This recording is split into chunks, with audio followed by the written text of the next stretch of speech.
यार दोस्त बिछड़ गए सारे, वो जो कभी शान हुआ करते थे, शान क्या साली जान हुआ करते थे, जिनके साथ होने से महफिल आबाद रहती थी, जिनके साथ अच्छी खासी जिंदगी भी मजे से बर्बाद होती थी, वो दोस्त जो परवाह नहीं करते थे, वो दोस्त जो हमेशा साथ देते थे।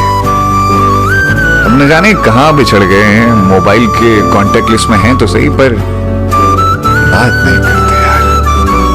यारो आओ बैठते हैं फिर से मिलकर, कुछ पुरानी यादों को सजाते हैं और कुछ पुराने लम्हों में फिर से जी लेते हैं। कहो क्या कहते हो?